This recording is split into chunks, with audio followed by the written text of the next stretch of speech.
Welcome. Hello, everybody. How are you? I hope you're doing well this Friday lunchtime. My name's Carl. I'm doing this webinar today on our TEFL org websites.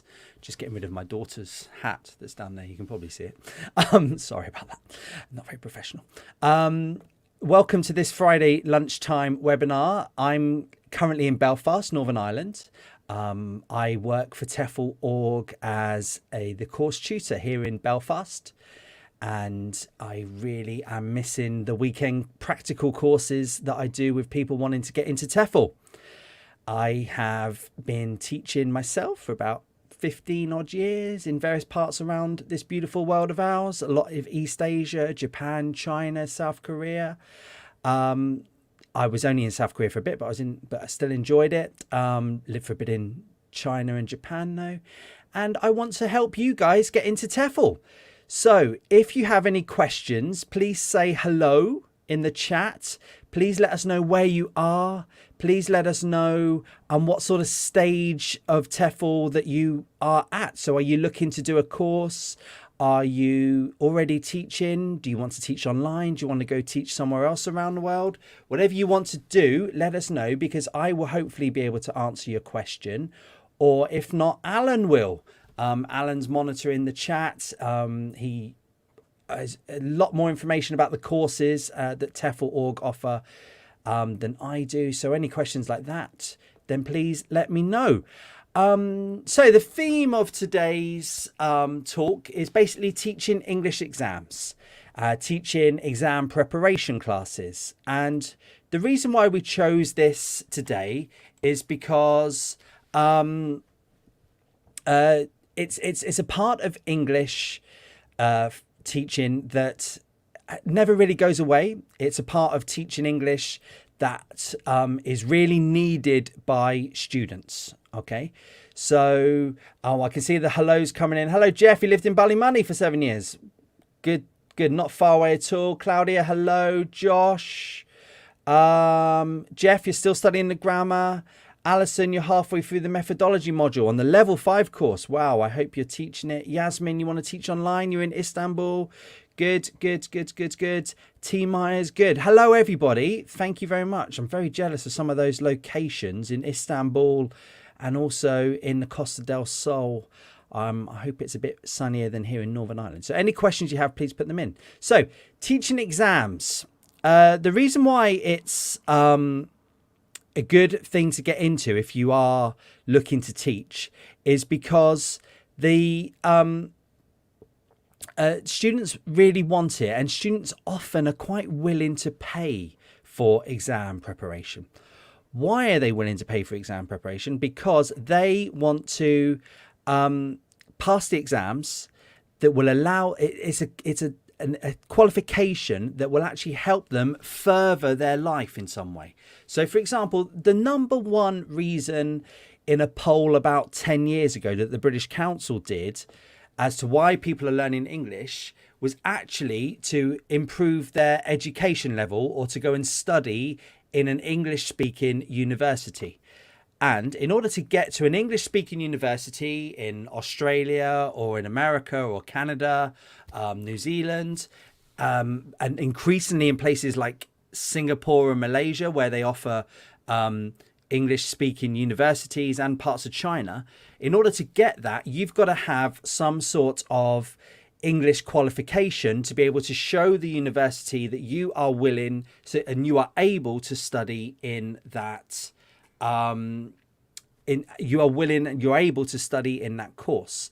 So obviously, if you've got a degree from an English speaking university or an English UK American based university, that can generally help you to further your career, to get more money, to get promotions, this kind of thing. And I think getting involved in that as an EFL teacher can generally really help you get more hours if you're working somewhere. It can also help you online to think about your niche and to get students because they're willing to pay for this. Okay, so questions are coming in. Great. Thank you very much, guys. Hello, where are we going? You're in Bromsgrove, Ian. I'm not sure that's very exotic. Josh, hello. You just finished a TESOL. I hope that you enjoyed that. Nora, hello. You're teaching online. Good. Alison, Victoria. Let's start with that question for Victoria. Hello, Victoria. You're preparing a student for Cambridge CAE exam. How to structure the preparation, please? Okay, that's an interesting one. Right.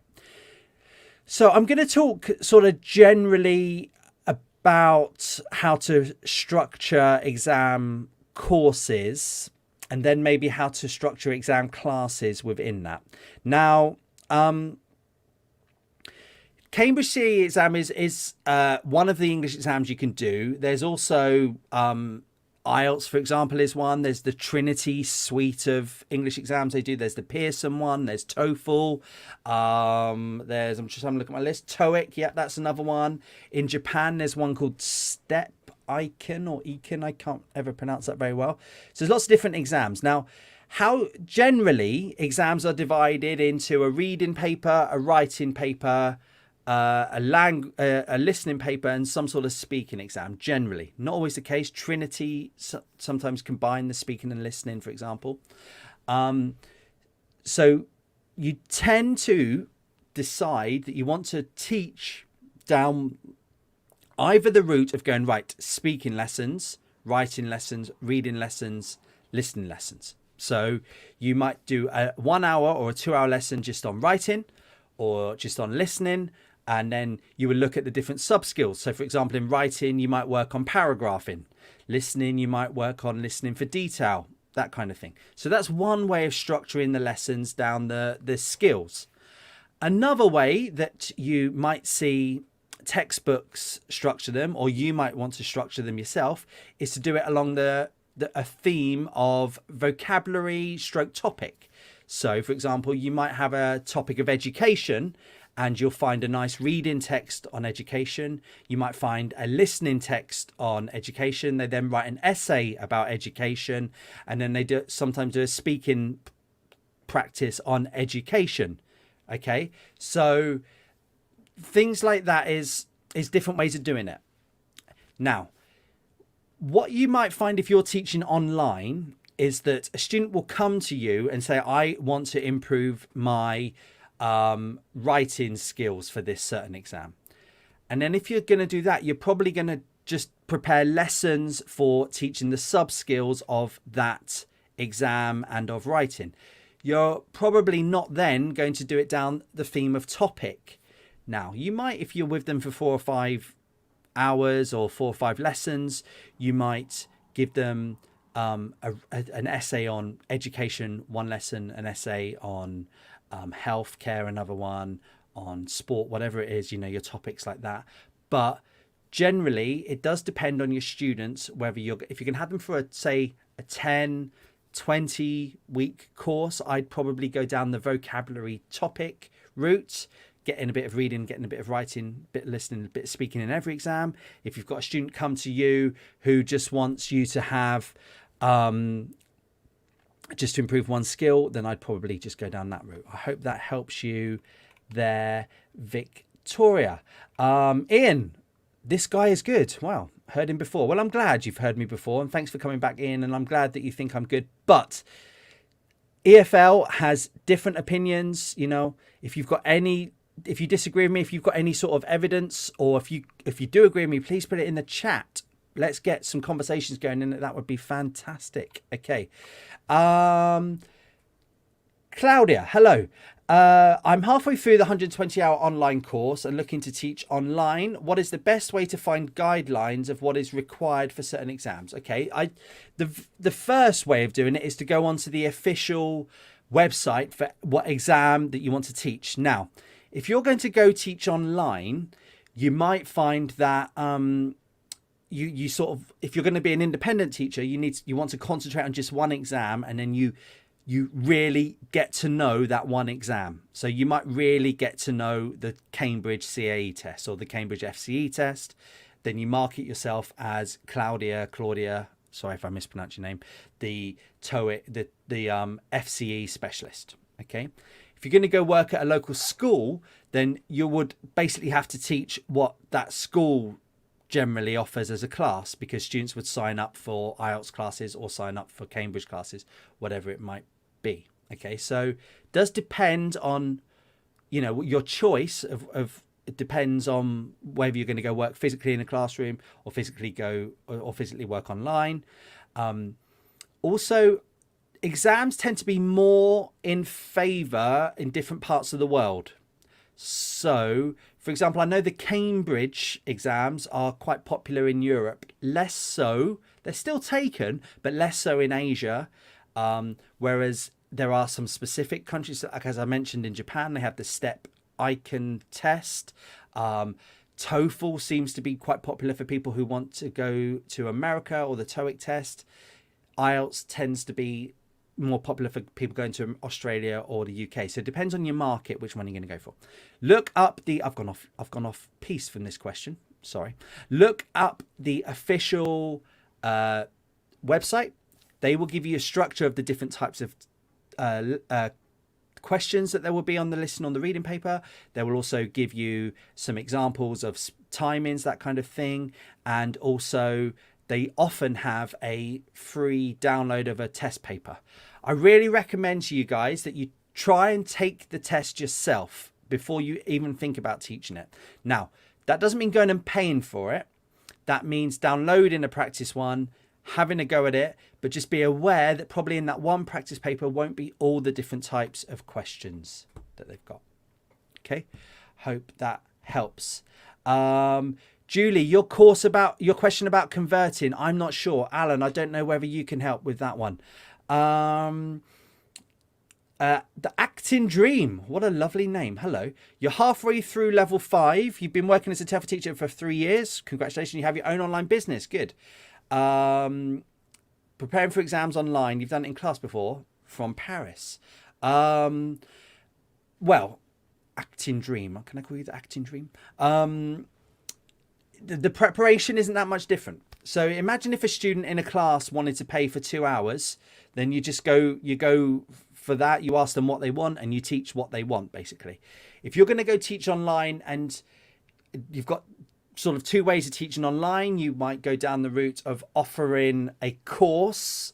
So you're like, okay, this is, I'm going to teach a reading course for you for the next 10 weeks, whatever it is, might be online. That's not the route I go down, because I find that most students come to me for my online teaching and ask me specifically. Or you might go down the route of you advertise yourself as the Acting Dream TOEFL specialist, reading specialist, I don't know, Pearson listening specialist, whatever it is you've decided to go for. You then go with what they want, the student wants you to do. And then you prepare the lessons, you teach online like you do anything else. It's nothing that sort of far away. I don't think that different. Okay, good. Hello, Barbara. If you're working for a company, do they decide when the student is ready for the exam? Good question, Barbara. So quite often you find that if you go and work for a company physically, let's say physically in a classroom, quite often they will, at the end of the term, book students onto an exam if they are an exam center themselves. So a lot of centers in Spain, for example, are also exam centers. The students do a 10-week, 15-week term, whatever it might be, 4-week term, intensive course, 2 weeks, whatever it might be. And then that center books them all onto the exam the Saturday at the end of the course, something like that. So that is one way that centers do it. However, students aren't limited by that. Students can book themselves on these exams anytime. I know of a student in Dublin, for example, who has paid for himself to do a test of English about 100 times. And this student thought that they would eventually get there just by luck, basically, before they came to me and I helped them get through the exam and told them to just stop booking exams, pay for some lessons and then go for it. Okay. So in theory, you as a teacher should know when they are ready for the exam, but quite often the center will say, no, you pay us for 10 weeks of lessons. By the end of it, you'll be ready for the exam. Whether that's true or not depends on the student, obviously. So, and also students can decide any time. Does that answer your question, Barbara? I think so. Maybe, I don't know. Alison, hello. Can we get access to past papers to know what they look like? Right, good question. So you can buy books of official test papers, or you can buy books of people who are the professional test writers. Test writing is an industry, and it's quite often what a lot of EFL teachers who've been doing it for a while get into. I've tried it. I didn't like it at all. I got out of it. But people do get into the industry of writing tests. So some people might write a textbook and then they'll try and sell the textbook of a book of TOEFL papers, something like that. They're generally as good as an official one. However, some exam boards will also release books of past papers or official papers. Got to think these exams are often taken twice a week, sometimes more than that. So some of the exams are actually the spoken exams, or some of them are written by the examiners that are just going to do it. Some of them are written by the company, Cambridge or Pearson, whatever it might be, and given to the exams. And a lot of them they're under big security, and they don't get out into the mainstream in theory. Okay, good. Josh, hello. If they just ask for writing skills, should we still do some vocab lessons, or at least test their vocab a bit to make sure they have enough to use, or just encourage them to use different vocab as a task? Good question, Josh. Right. So one of the things as a teacher that you would have to get your head around is probably the marking criteria for the exam you decided to teach. Quite often there is a column in the writing test for vocabulary of some description. Might be called lexical use or vocabulary. Just look at the exam you're teaching, go onto their website and see if you can find the official marking criteria. Then you have to judge whether the student in front of you is good enough to get the vocabulary mark that they need. So if they need B1 level vocabulary, look on the Cambridge exams, the FCE, for example, how much vocabulary. So do they need a wide range? Do they need a narrow range? That kind of thing to get the grade that they need. And then you have to judge whether their vocabulary is good enough. If their vocabulary is not good enough, yes, you need to teach them vocabulary. If their vocabulary is already good enough, then yes, then you can sort of start saying, okay, underline words in their essay and say, look, you've repeated a couple of words here. Could you have used a synonym, something like that? Okay, hope that helps. Josh, Katie, was that a question? No, I don't think so. Hello. All the questions are coming in. I thank you very much, everybody. Please do keep them in. Keep them coming in. Barbara's, I've done yours. Josh, Cassia, hello. Sehem, hello.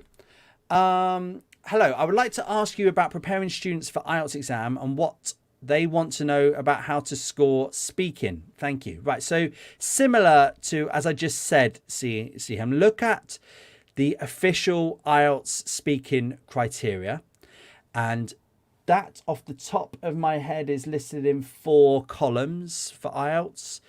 Probably something like grammar, something like vocabulary, something like fluency, and something like pronunciation.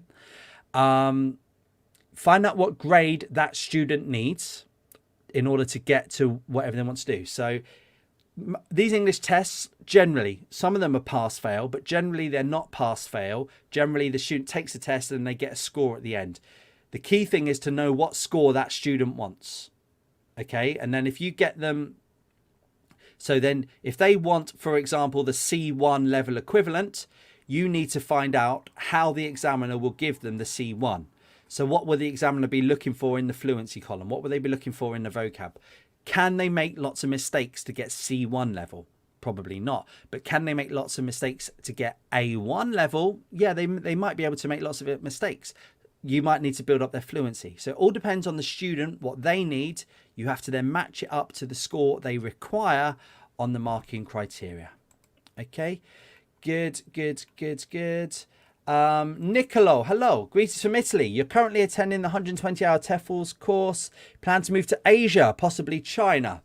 In the meantime, I like to teach online. Do you have any recommendations? Yes. So if you're looking to get into online teaching, the first thing that I would say to you is to look on our website, Nicolo. Let me just get that up.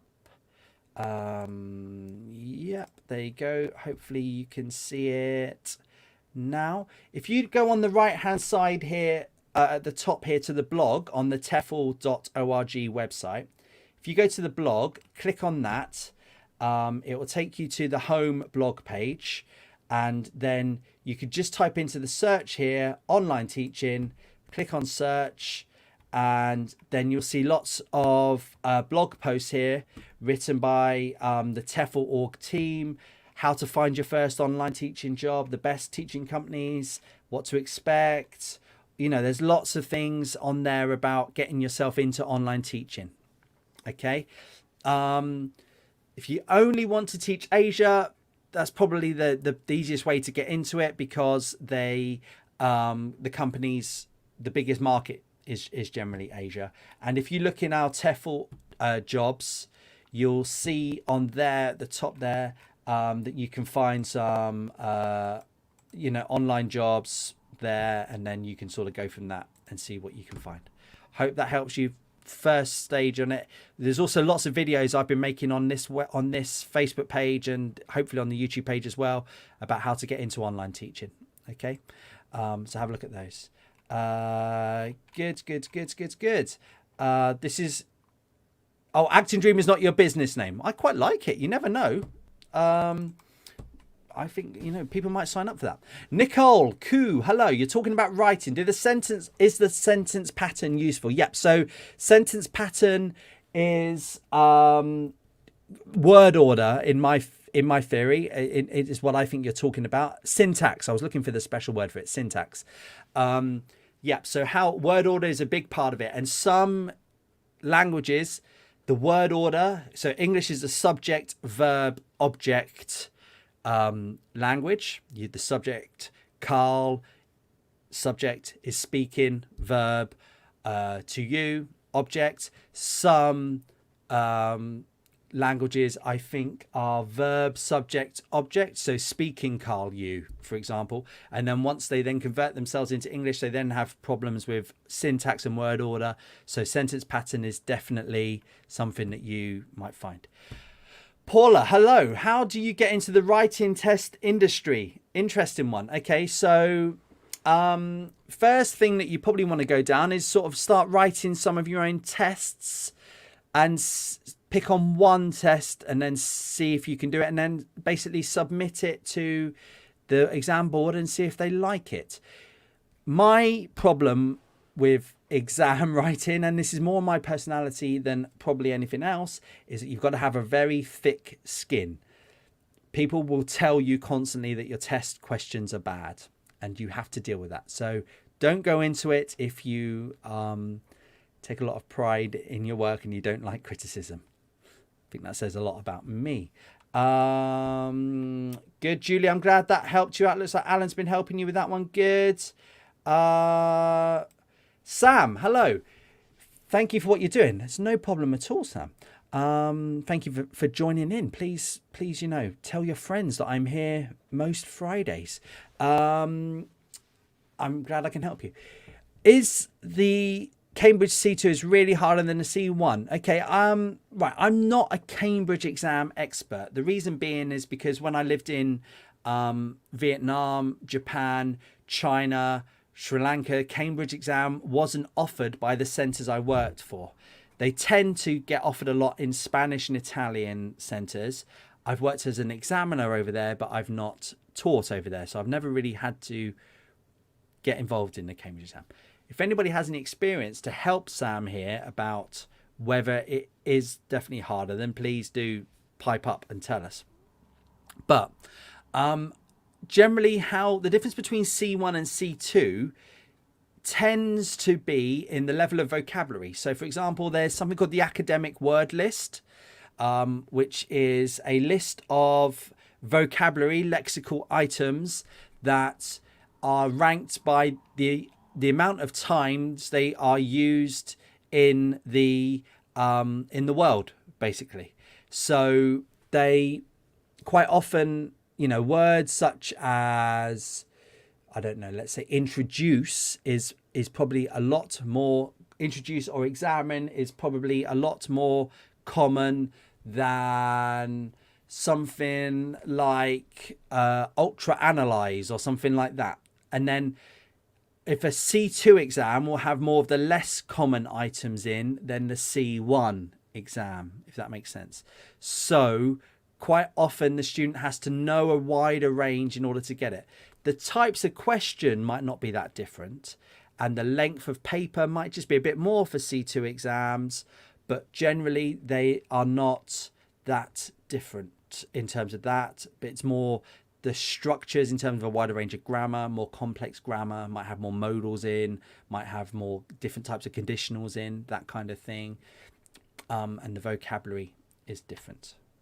Okay, good. Carla, is the image frozen or is it just my device? I hope it's not frozen and I've not been talking to myself for ages. Please let me know if it's still going, guys. I hope it is. Jeff, hello.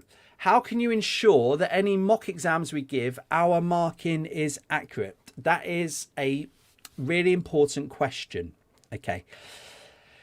Right. So, Jeff, so let's combine, let's talk about the papers individual in terms of listening, reading, speaking and writing. Okay. Thank you guys for saying that it's not frozen. And please, just any questions, keep them coming in. I'm loving these questions. They're fantastic today. Thank you for letting me know it's not frozen.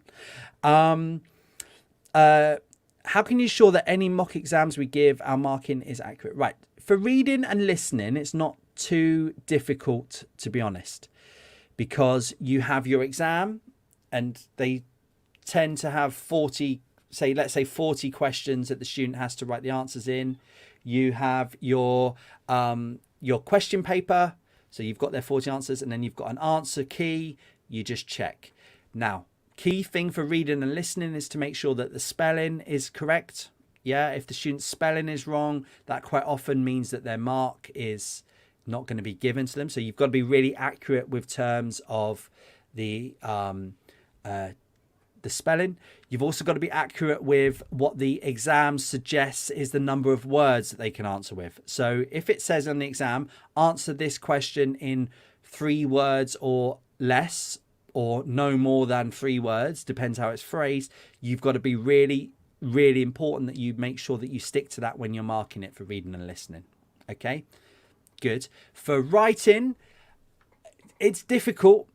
I'll be honest with you, if you're not an examiner, okay? So for writing, you basically need to make sure that they fit the 4 columns of the grade they're trying to get, and then the rows, because generally you have the columns in the marking criteria divided by, let's say fluency, answering the question, grammar, vocabulary, whatever it might be, and then across are the numbers, so grade 1, grade 2, grade 3, all the way up.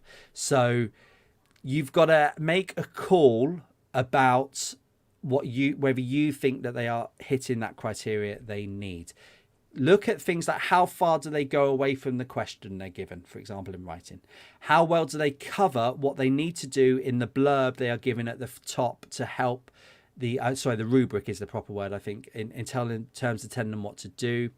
Go with your gut on number of errors. Are they errors where you have to stop and think, oh, I'm not quite sure what they're getting at there? Or are they errors that go, well, that's wrong, but I know what they mean? Because that can be something about in the grade criteria about whether students, the errors that they are giving is intrusive to the reader.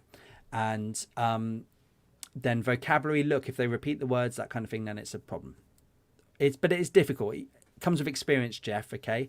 Also, you can look in books, and they quite often give you at the back of a textbook on the FCE exam, for example, they will give you a writing paper, and they'll say this will be a grade, whatever it would be.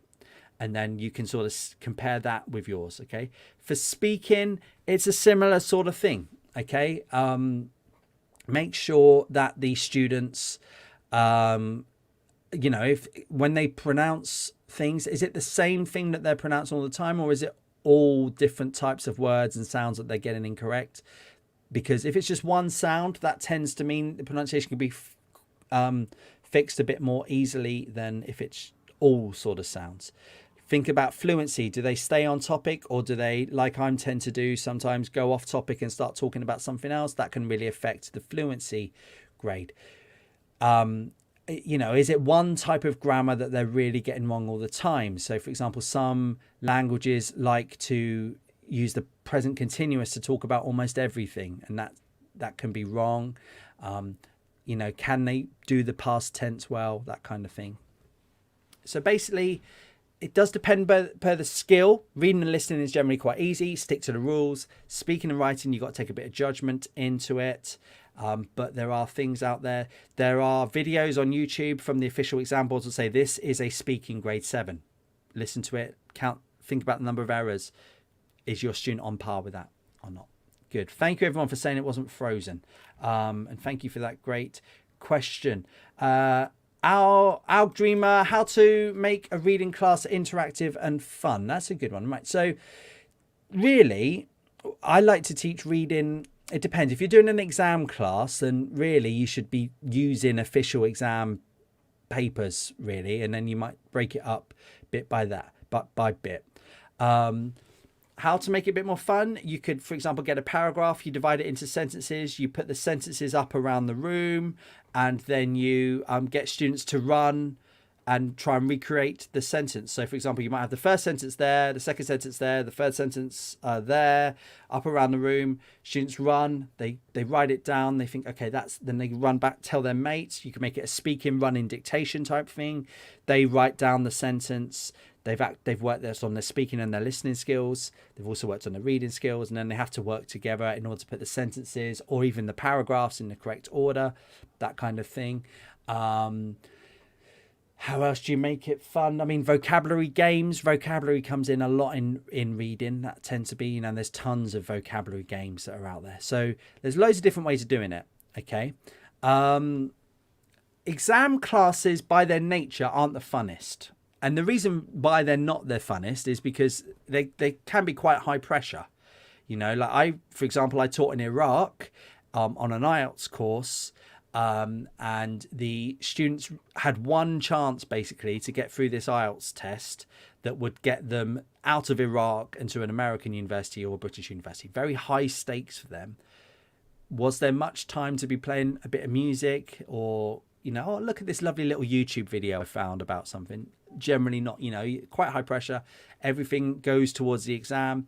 You shouldn't really spend that long sort of teaching things that aren't going to be important for them on the exam. Okay. Interactive is easy, basically just lots and lots of pair work, lots and lots of chats, but fun is a bit more difficult. Alison, hello. If you teach for an agency online for young learners, do they tend to have exams or do you prepare them for it? Yeah, Chinese parents love exams. They love learning. They want their students, their children, to take an exam at the end. So quite often they are going to take some sort of kids exams, and kids exams are different from adults exams. So Trinity, for example, do a lot of kids exams, and at the end of it, they are building up for it because the parents want their kids to have a certificate. Okay, so quite often, yes, and you will be judged on whether or not they take the exam. But also, quite often, some parents and some children in China and Asia don't actually want them to take an exam, and sometimes the exam might be in-house. It might be written by the agency you're working for, and generally they all pass. Why do they generally all pass? Because the agency wants the parents to come back and pay for another term. So I hope that helps you. These questions have been great, guys. I'm just gonna, I think, wrap up unless there's no more questions. I don't think I've seen any, but thank you very much, everybody, for tuning in today. Don't be worried about exams classes. When I was quite new to teaching, I thought that it would be very difficult to teach exams, but actually I really enjoy teaching exams. Why? Because it actually makes a difference to their life, especially with adults on the whole. Whereas, if you're teaching sort of general English classes all the time, people could sort of just be learning with no sort of reason to learn. Maybe they just want to learn English. Whereas with an exam, if you're seeing a year later that your students are in America or in Australia or something like that, it really, you think, do you know what? I actually made a big difference to that person's life and they are better. They're really moving forward. And that kind of thing is something that I really, really enjoy from exam classes. Okay. So don't be scared of it. There tends to be a lot of marking. That is one of the things, getting, if you're going to get teaching writing, you're going to go home with maybe a pile of 20 essays for you to teach, which you don't tend to get with general English.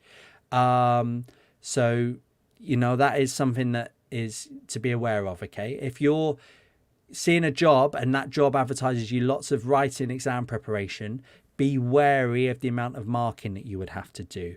Make sure that is either built into the amount of contact hours you have, or maybe there's some extra money for you to do it, that kind of thing. Okay. Alison, hello. Do you get access to your class results? Right. So yes and no is the short answer to that. I have quite often taught exam classes for a 10-15 week term, something like that. They've all taken the exam at the end, and the only way you can find out is if the students tell you their results. Okay. The exam board will not tell you because of data protection ways. If it is an in-house exam, then yes, you would probably even mark it yourself and then you'd know the results. But it does depend on the type of exam, whether they're taking it out of the class or inside the class. Okay. You tend to only get the results if the student wants you to know them. Okay. Generally, if they fail, you find out. If they pass, you tend to not find out. Okay. Nora, thank you very much. No problem. Listen, guys, unless there's any more questions, I'm going to say thank you very much. If you're looking to go online by yourself, look about teaching exams. If you want to set yourself up with exams, it's a big market out there and people are willing to pay for it. Okay. A bit like kids, they're willing to pay for the classes. Thank you, everybody. Have a good weekend. Please go onto our website, TEFL.org, if you want to know more information. There's loads of great stuff on there, loads of blog posts about teaching that can really help you. Cheers, guys. Thank you very much. Have a good weekend. Bye.